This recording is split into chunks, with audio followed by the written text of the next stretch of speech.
Throughout the ages, there have been great empires and civilizations that have risen up, their creators ruling nations, regions and continents for hundreds, even thousands of years. Some of the great legacies and accomplishments of these empires may be lost in the mists of time, but from what they have left behind in rock and ruin, we can trace remarkable stories.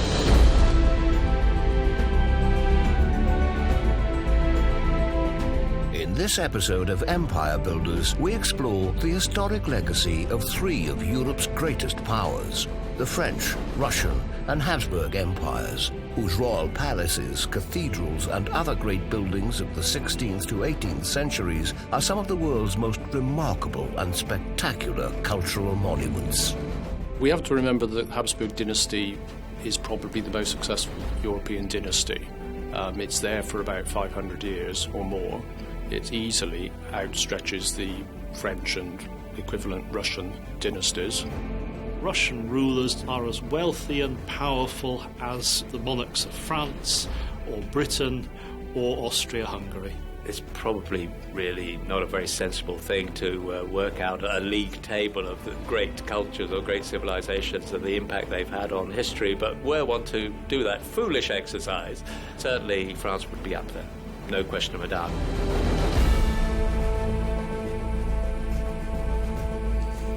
Europe between the 16th and 18th centuries was carved up into great competing empires, amongst the most powerful of which were the empires of France, the Austrian Habsburgs, and by far the biggest of them all, Russia. In this episode, we're traveling back in time to feature the remarkable and compelling stories of some of these great empires' most famous buildings. Our story starts in the mid-16th century in Moscow, Russia.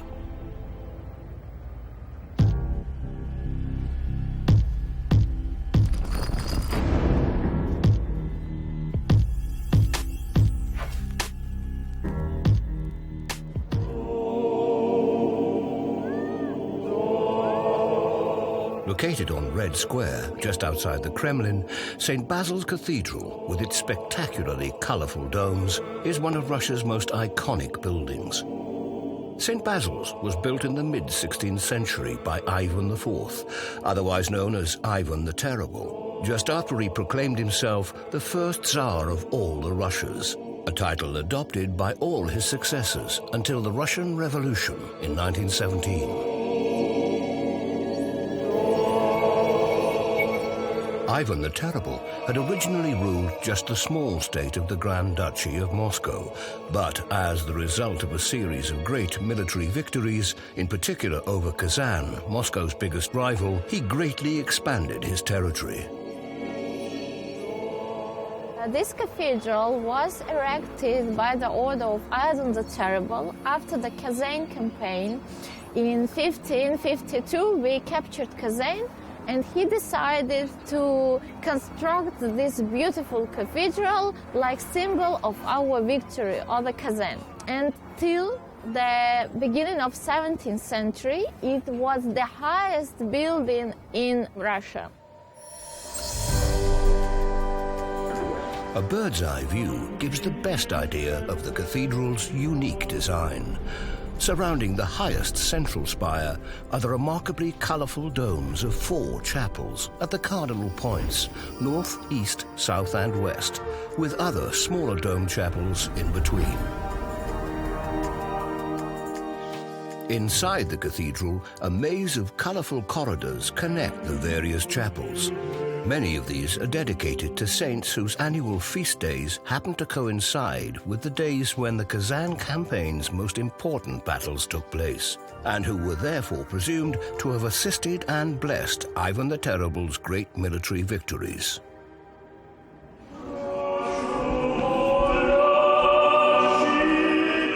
One of the cathedral's most important chapels, however, was an addition to the original design that commemorated the victory over Kazan. Built 30 years or so later, in 1588, it was built in honor of a recently deceased holy man, Basil the Blessed, after whom the entire St. Basil's Cathedral is now named. Here they could see the sanctuary. Inside it are remains of Saint Basil. He lived here on the Red Square territory near the Kremlin walls. He rejected all human possessions because he tried to overcome human sins like pride. And for this, he had some gift from God. For example, Saint Basil had the gift of visionary, and he could help by his advices to ordinary people and even to our first Tsar Ivan the Terrible. Ivan the Terrible was a little bit afraid and frightened from Saint Basil because everything that he said was truth. And even he could say to Ivan the Terrible that he is rather cruel and he should make maybe another policy and so on. Apart from Basil the Blessed, nobody else would have dared rebuke Ivan for his cruelty or for his policies. He routinely ordered the torture and slaughter of his enemies, and it's believed he killed even his own beloved son in a fit of rage. His nickname of Ivan the Terrible was certainly well earned. Ivan is clearly very tough indeed. He's absolutely ruthless. And we can get a sense of Ivan, I think, if we think that during the 1930s and 1940s, Joseph Stalin looks back to Ivan as a role model. According to legend, Ivan the Terrible, after the erection of this cathedral, asked the architects if they could build something more magnificent and beautiful. And when they replied yes, he ordered them to be blinded, because this cathedral was like a symbol of greatness of Ivan the Terrible, and that's why he didn't want that any other such beautiful building was constructed later. In truth, this legend doesn't seem to have any factual basis, and the architects are thought to have lived on and later built various other buildings in Moscow. It's certainly true, however, that none of them were as beautiful as St. Basil's. After Ivan the Terrible's death in 1584, Russia declined into economic ruin for the next century or so, due to the cost of his expansionist wars. But as the founder of the Russian nation-state, Ivan would be a role model for all later Russian Tsars. When Ivan the Terrible dies, he's established a model of rule for his successors as Tsar of all the Russias, which is autocratic, where it is the Tsar who holds absolute power. And that pattern of rule is going to continue for centuries afterwards. Elsewhere in Europe, in the mid-17th century, France was about to enter its own golden age with the coming to power of Louis XIV, the so-called Sun King. Louis XIV inherited the throne as a young boy in 1643 and ruled for another 72 years, the longest reign of any monarch in European history. As a boy, Louis had loved the trips he'd made with his father to a small royal hunting lodge at Versailles, just outside Paris. And so, once he became king, this was where he chose to build a magnificent new country home. Initially, Louis XIV simply expanded the original hunting lodge by adding a couple of wings at the front and some formal gardens at the back. In the 1670s, however, Louis XIV decided to expand Versailles once again, this time on a truly massive scale. By 1682, the vast new palace was finally completed and was now worthy of becoming his principal home.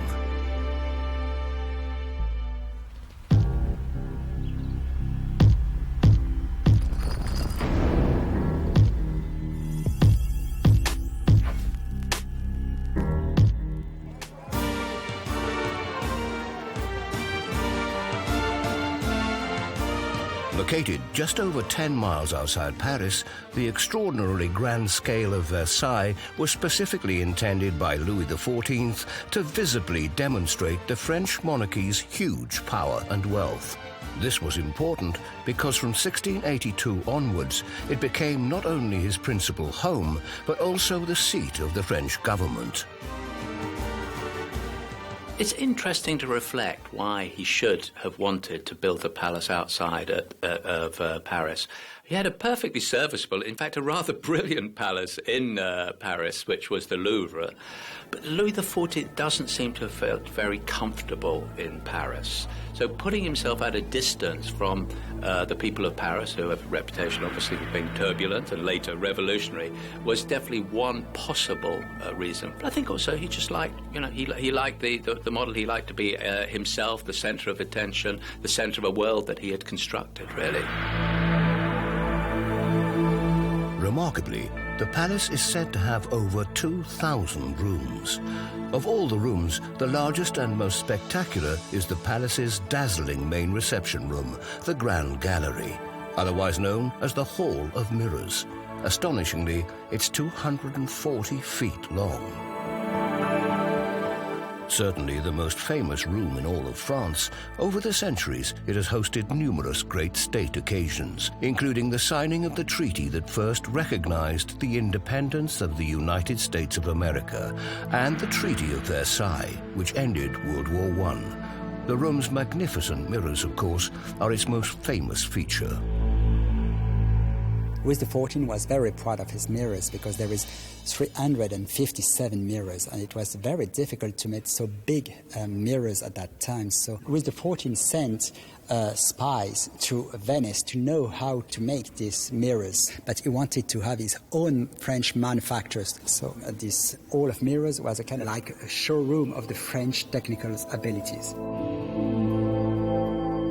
When they arrived here, the visitor had to be very impressed by the power and the money, the richness of the King Louis XIV and the French people.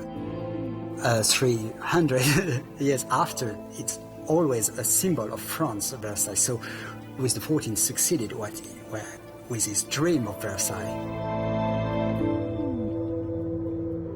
When the king decided to settle here in 1682, thousands of his courtiers came here in Versailles, so you have to imagine here more than 1,000 people a day.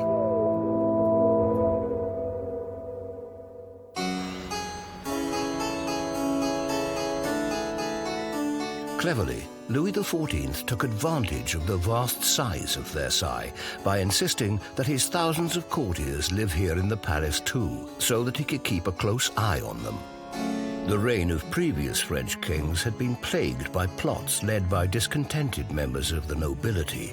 But by keeping the nobles with him here at Versailles, isolated from their regional power bases, Louis XIV could much more easily foil any treasonous plots.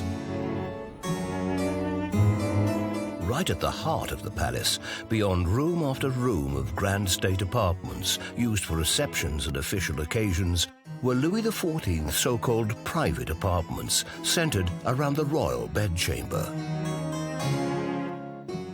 We are here in the king's bedroom, and it is the most important room in the palace because it's just in the middle, and because it is the room of the king, of course. And it was the seat of the government, so European ambassadors were received here. Remarkably to modern eyes, almost all aspects of Louis XIV's life took place as a kind of public ritual, and even his bedroom was usually crowded with courtiers. The most distinguished or favoured of them would even be invited as a great honour to participate in the coucher ceremony, which involved helping the king undress before he went to bed. Here you have a balustrade, and it's very important. It is a symbolic separation between the temporal and spiritual area.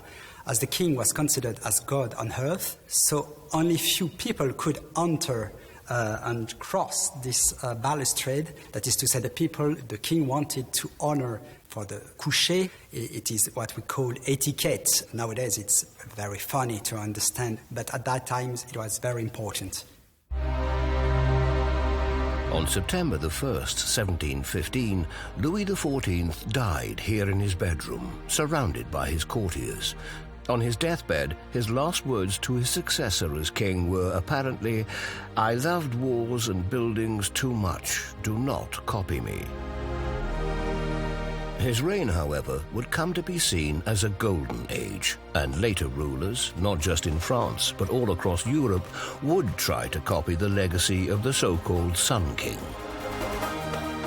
One of the things which is very evident from the late 17th and for the rest of the 18th century is any monarch worth their salt, any monarch wanting to sort of cut the mustard at international power politics wants a Versailles. So Versailles became a model which was much admired, but also was much imitated, much copied.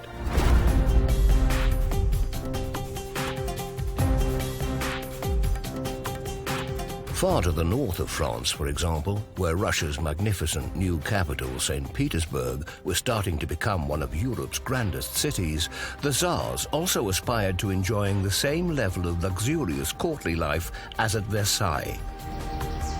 Founded by Peter the Great just a few decades before, at the beginning of the 18th century, remarkably, St. Petersburg had been created out of nothing, built from scratch on swampland on the Baltic coastline. This is an imperial capital which manifestly is showing off. Russia's later Tsars each play a part in expanding the city, in wanting to add to it more and more lustrous buildings to demonstrate their own power. So that not just the people of Russia themselves can see their wealth and power, but especially so that foreign ambassadors, foreign visitors are overwhelmed by the power of the Russian state. The grand royal palaces in the city of St. Petersburg itself were only a part of it, however. Other spectacular palaces were also built for the Russian imperial family's pleasure in the surrounding countryside.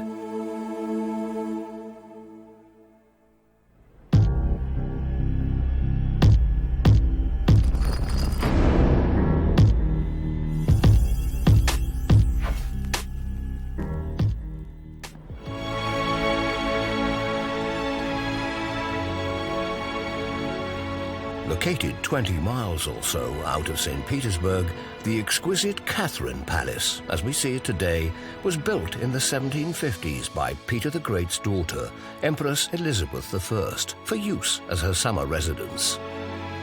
A much smaller palace had originally been built here by Elizabeth I's mother, Catherine I, after whom Catherine Palace is named.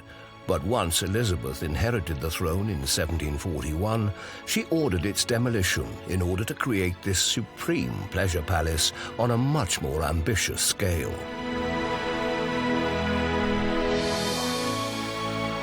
Designed by a renowned French-born architect of Italian descent, Bartolomeo Rastrelli, a stupendous amount of money was spent building the palace in fashionable and exuberant late Baroque Rococo style.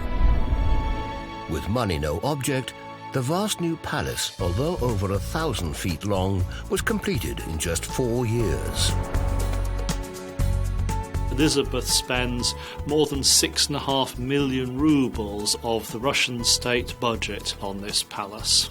And this is a stupendous amount of money. Empress Elizabeth and her successors are autocratic monarchs. There are no checks on their power. So how Elizabeth and her successors want to spend the state's budget is essentially a matter for the monarch. Inside the palace, too, no expense was spared by Elizabeth I to ensure the sumptuous interiors were some of the most splendid rooms in Europe. The luxurious Rococo splendor of the palace's 5 interconnecting reception rooms in particular was designed to give Elizabeth's courtiers and guests a dazzling foretaste of what they could expect when they were finally ushered into the palace's magnificent Great Hall, where the Empress awaited them. We are in one of the 5 antechambers where court was assembling, just waiting for the audience by the Empress. All walls are decorated with gold. Wooden columns are gilded. That's Russian Rococo on its extreme. All this is shining, but don't forget, it is not simply shining, it is real gold. It's gold leaves. And in fact, it is known from the reports of the time that they spent 300 kilograms of real gold on decorating the palace. You are completely blinded, more or less, by gold. You are blinded by Russia's magnificence and power and richness and wealth.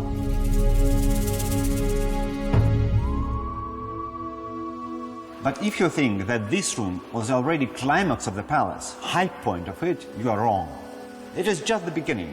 5 rooms in this style with just 40, and then you come to the major room. You are blinded waiting there, and then suddenly, Empress, semi-goddess appears, a semi-goddess of Russia and ruler of this immense state.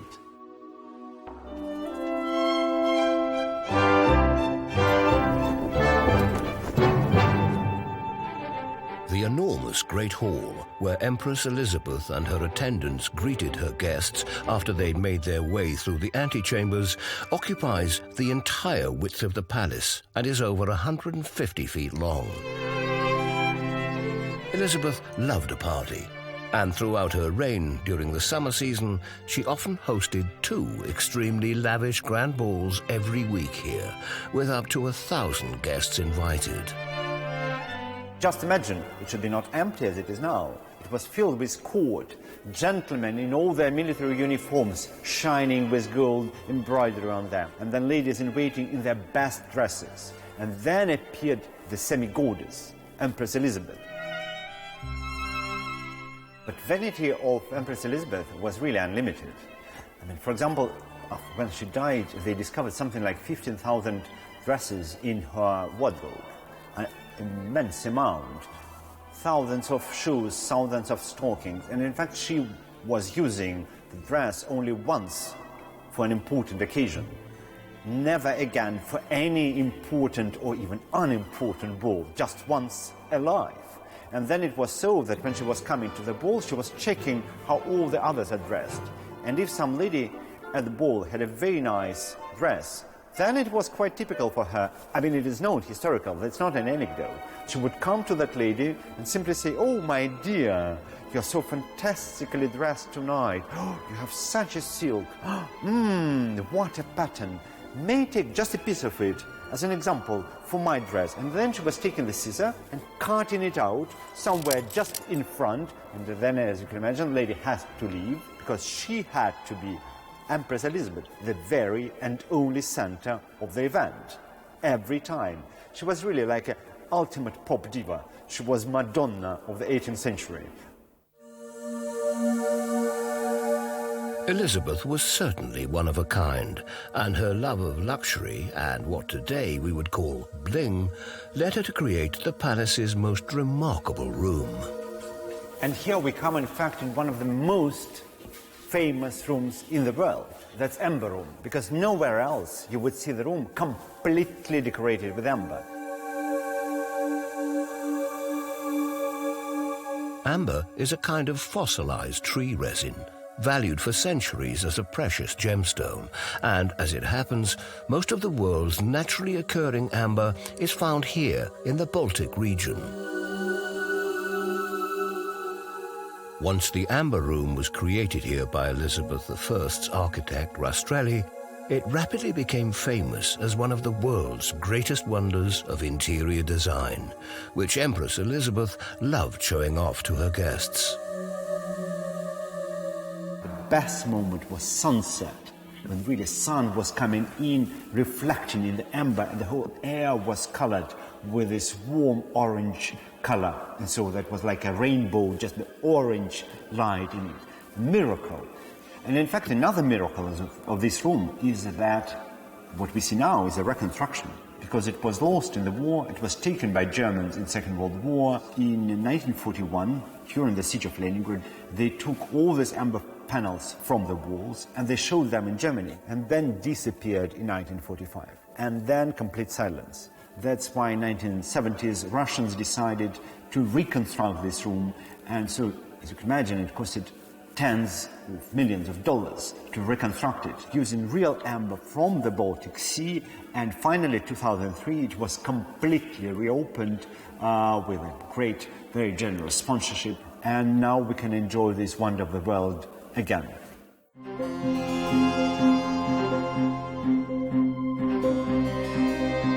Unfortunately for Elizabeth I, she only had 5 years or so to enjoy the Amber Room and the rest of her palace before she died in 1762. She was succeeded by Catherine II, better known as Catherine the Great, whose successful reign is often seen as the golden age of the Russian Empire.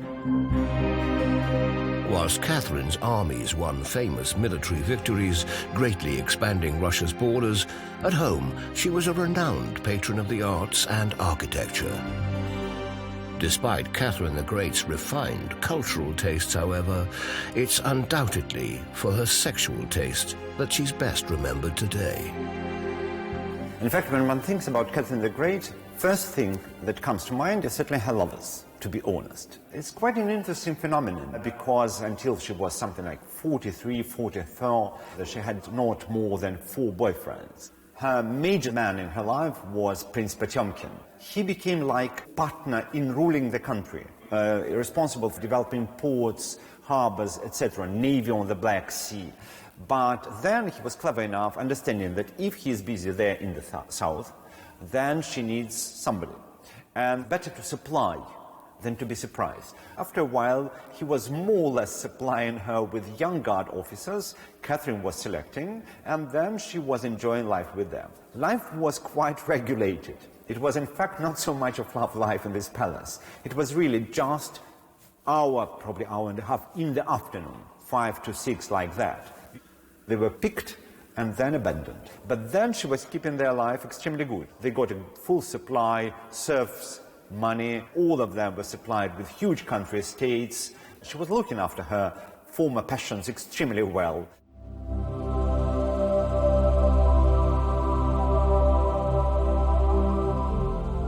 To modern eyes, in a country where millions of people, and in particular the serfs, were so desperately poor, Catherine the Great's largesse in providing so incredibly lavishly for her numerous lovers seems extremely indulgent. In general, Russia's imperial rulers were shockingly extravagant, but perhaps no more so than the French monarchy at their dazzling Palace of Versailles, or other great European royal dynasties, such as the Habsburgs. Centered on its resplendent capital of Vienna, the Habsburg Empire had enjoyed a flourishing era of high culture and fabulous prosperity ever since the failure of the Turkish Ottoman Empire to capture the city during the Great Siege of 1683. At the height of this golden age, the Habsburg throne was inherited in 1740 by a young and ambitious empress, Maria Theresa, who almost immediately set about building one of Europe's most grandiose and magnificent palaces in the countryside outside her capital, Vienna.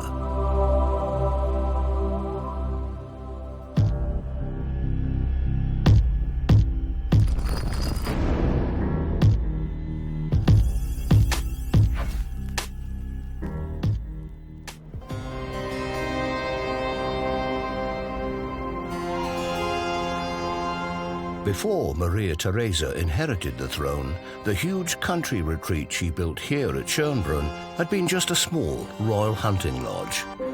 But Maria Theresa's ambition was on such an extraordinary scale, she decided to replace it with a palace surpassing in size even the Palace of Versailles. And it was thought of as a kind of super Versailles. This should absolutely outstretch Versailles in terms of the grandeur, the magnificence of it, and the gardens, the park, etc.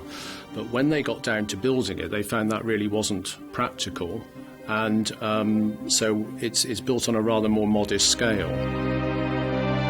Even so, with 1,400 rooms, Schönbrunn is on a huge scale compared to almost all other palaces apart from Versailles, and is said to have required more than 1,000 servants to maintain.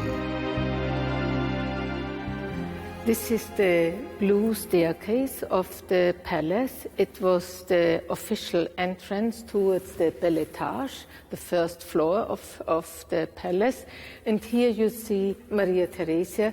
It was her who commissioned her architect to remodel the former hunting lodge to a summer imperial residence, and it became her beloved residence. As was customary at the time, the private apartments of Empress Maria Theresa and her family, as well as the palace's grandest function rooms, were all located on the upper floor. The largest and most splendid room of all was the Great Gallery, used for imperial receptions, banquets and balls. This is the big gallery of Schönbrunn Palace.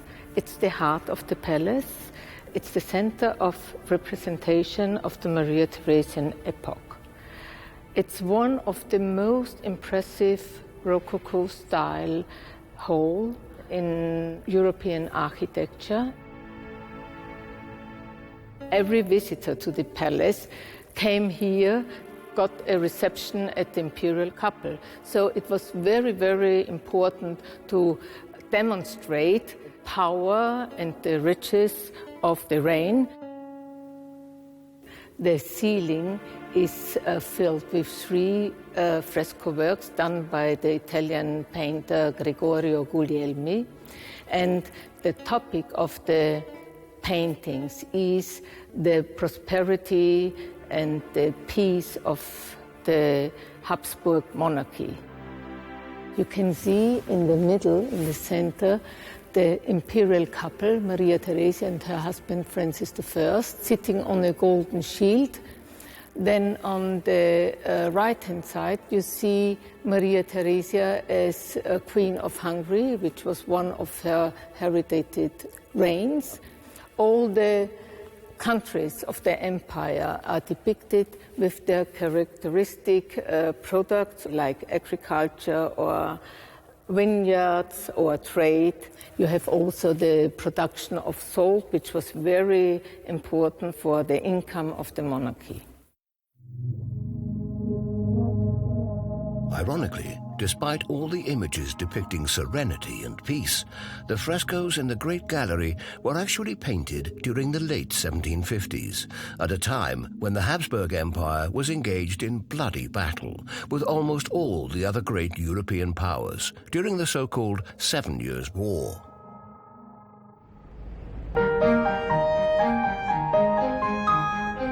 Despite the war, Schönbrunn Palace's rich cultural life continued undimmed. The Habsburgs were great patrons of the arts, known for the music that they encouraged at court. They were actually composers. They composed themselves.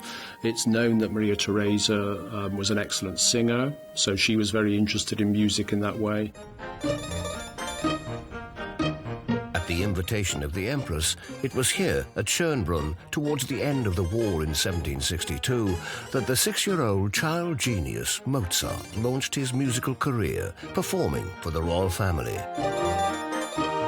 The Empress was so charmed, she gave him this fine suit, made for her own 6-year-old son, which Mozart is proudly wearing in this portrait, painted soon afterwards.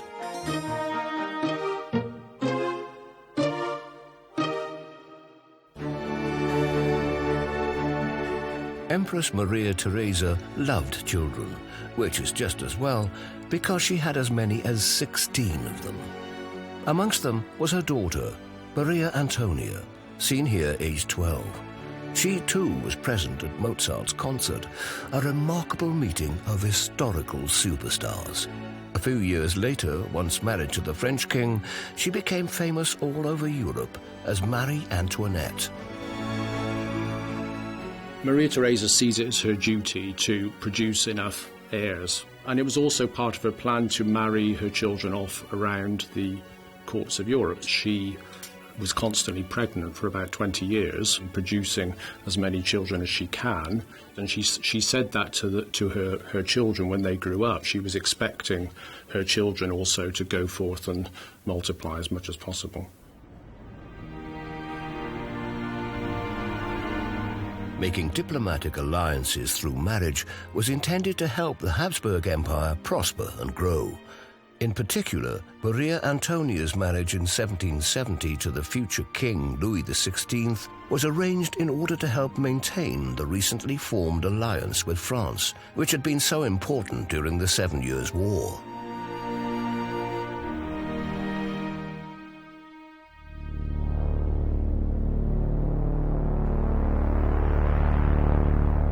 In France in the 18th century, however, revolution was in the air. The luxurious lifestyle of King Louis XVI's court at Versailles was making the royal family increasingly and dangerously unpopular in the nation at large, especially his famously spendthrift wife, Marie Antoinette. One of the many things that made Marie Antoinette so unpopular was the outrageous amount of money that she was rumored to have spent on creating this fantasy model village in the grounds of Versailles. In the real world, outside the palace gates, France was on the brink of bankruptcy due to the ruinous cost of foreign wars and the monarchy's profligate spending. Yet here, accompanied by a few of her most favored courtiers, Marie Antoinette indulged her fantasy of living like a normal villager.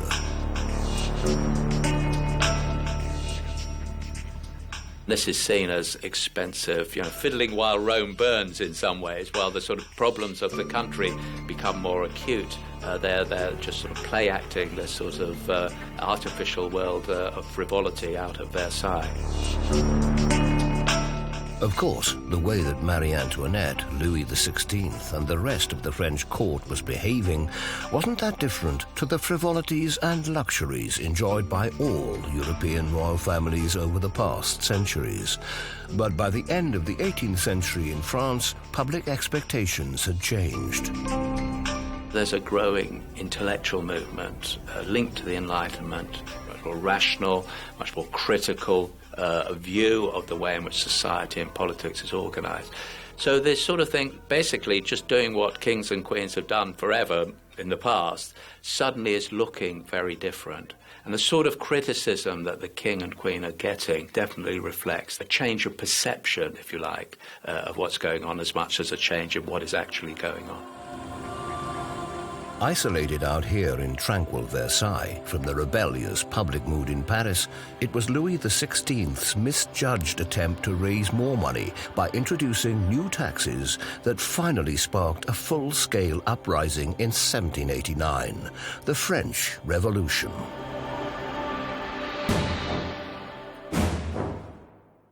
Marie Antoinette's dream world fell apart. Thousands of impoverished women marched to Versailles and stormed the palace, demanding that the monarchy move back to Paris to address their poverty at close quarters. Initially, the royal family lived fairly easily in Paris under house arrest at the Tuileries Palace. But by 1793, once the revolutionary mood had hardened, Louis XVI was executed. And Marie Antoinette was imprisoned awaiting trial in the revolutionaries' most fearsome prison of all.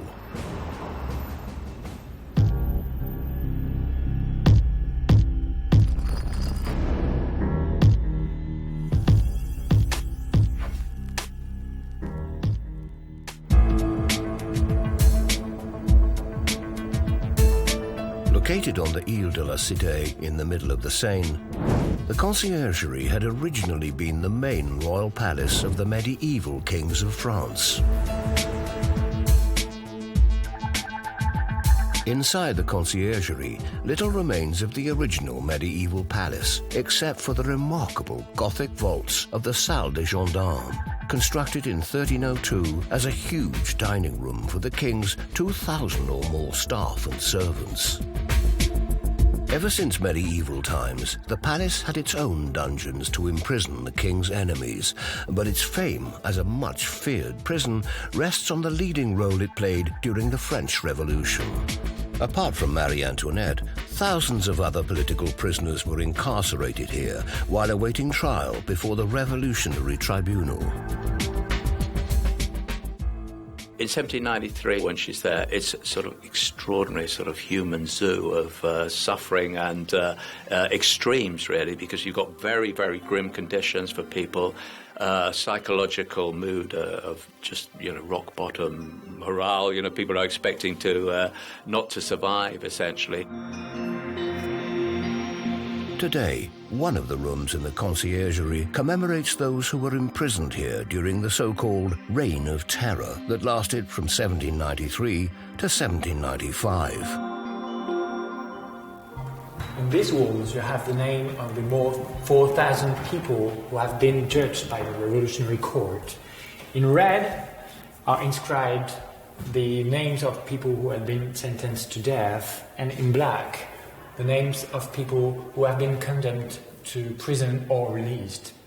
Most of them were ordinary people, but of course former nobles and former members of the clergy who didn't accept the constitution were targets.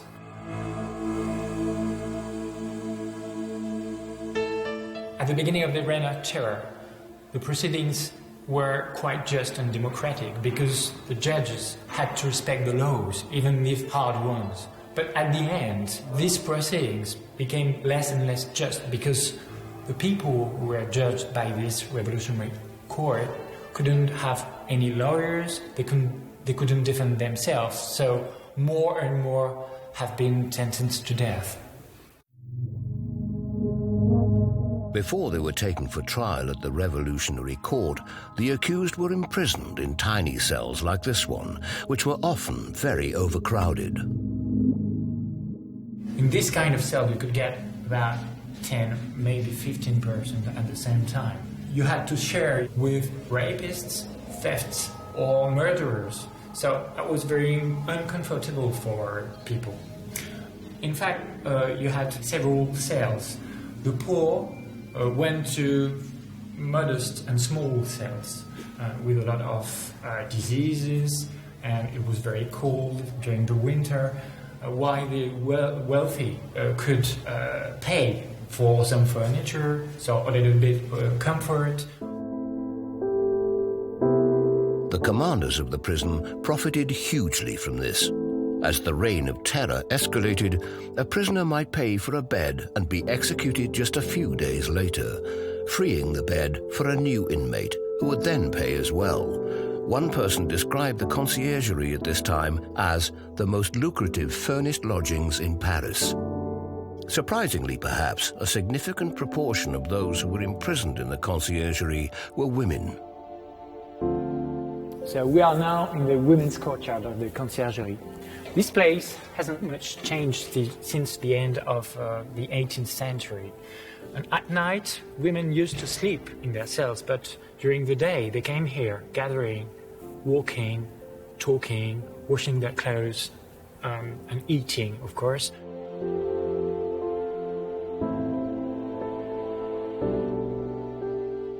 On the first floor, wealthy women were kept because the cells were bigger, while on the ground floor there were the poor women, except for Marie Antoinette. You can see the window of her last cell there.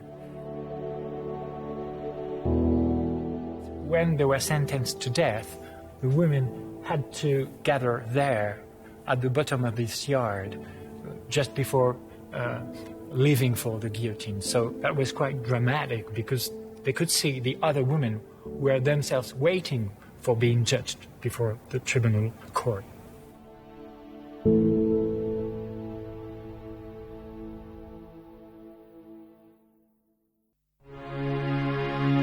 Today, Marie Antoinette's cell looks totally different to when she was imprisoned here.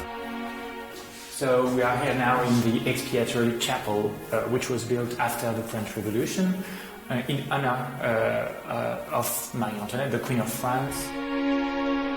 20 years or so after her death, during a brief period when the French monarchy was temporarily restored, her brother-in-law, Louis XVIII, transformed the cell into a chapel in her memory.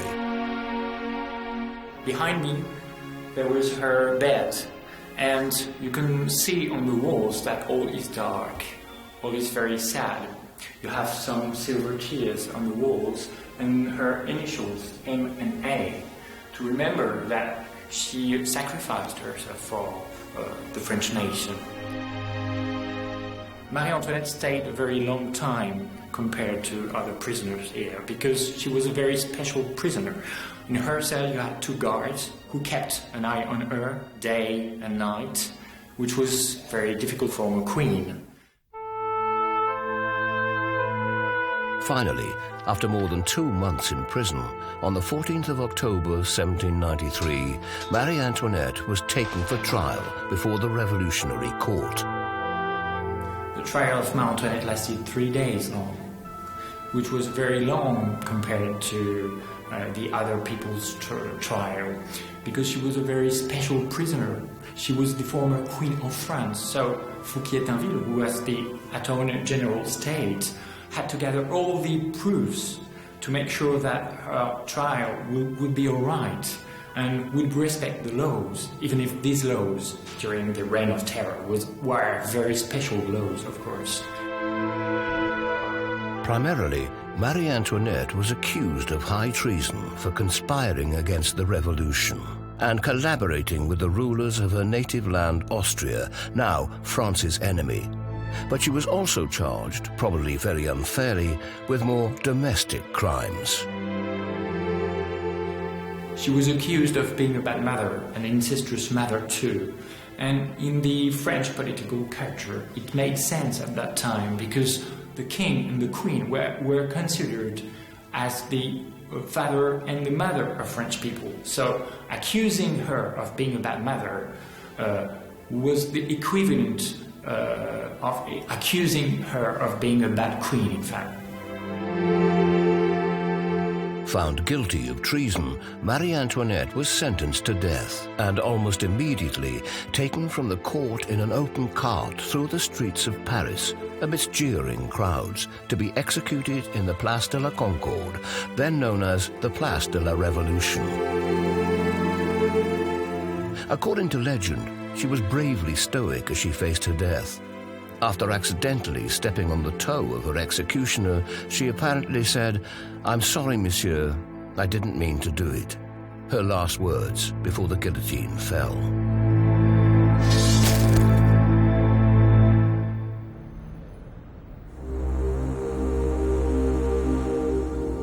Apart from Marie Antoinette, around 17,000 people are believed to have been executed during the French Revolution's reign of terror, and another 20,000 or so are thought to have either died in prison or been killed without trial.